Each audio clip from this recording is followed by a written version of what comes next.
Hello, my brothers and sisters in the Lord. Happy feast day. Today is the first Sunday of Lent. And today I wanted to focus really in on the station church we have. This is St. John Lateran. Oftentimes people, when they come and visit Rome, will think of St. Peter's in the Vatican and say, that's the most important church in Rome. And to be sure, it's the largest and the most grandiose. However, this church is actually the most important church in all of Rome because this is the cathedral of Rome. This church that's behind me, St. John Lateran, is the church of all churches, the cathedral of all cathedrals. It's from this building in which the Pope reigns over all of the Catholic Church throughout the world. This is the church par excellence.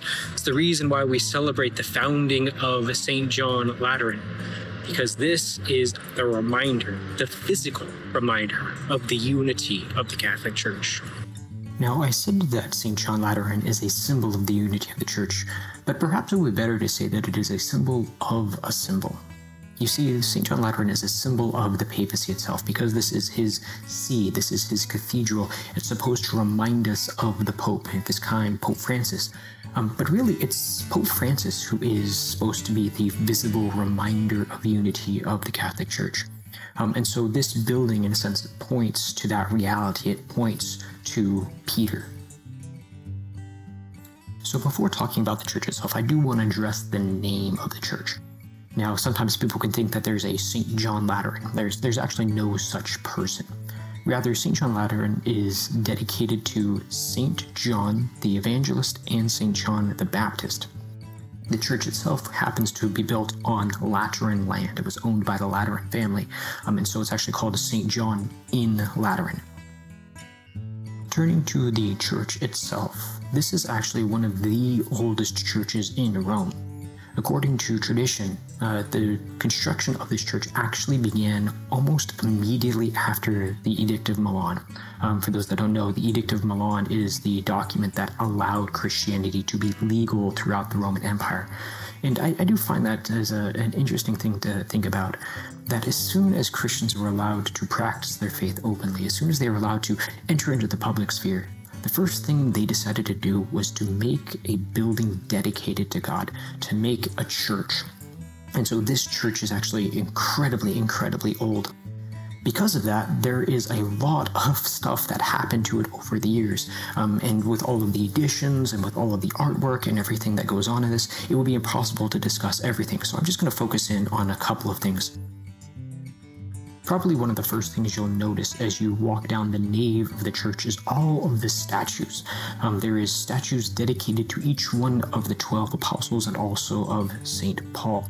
So you see this beautiful, beautiful representation of all of those called by Christ gathered together in this one building. The symbolic nature being all of the apostles joined together with Peter, joined together with the Pope, joined together with a visible image of unity of the church. The second thing that I want to point out is the altar itself. Now, when you look to the high altar, you can see this big baldacchino, this big structure. And if you look closely at it, you can see that there's two statues at the top of it. These statues are famous not because of what they depict, but because of what they contain. According to tradition, these two statues contain the skulls of St. Peter and St. Paul. Again, getting to this idea of the unity of the church throughout the ages, that these two figures, not just depicted, but whose remains are physically present, who worked tirelessly for the gospel, who encountered Christ in Galilee and then on the road to Damascus, are here present with us, showing us of the unity and the universality of the church joined with the Pope. So for my concluding meditation, I just want to return again to this idea of the timeless nature and the eternal nature of the church, that the church extends throughout time from the moment of Christ until now here present with us, and that it is meant to extend to all of humanity, to all of the world, so that every creature might hear the proclamation of the gospel. May God bless you during this Lent, and hopefully I'll see you around.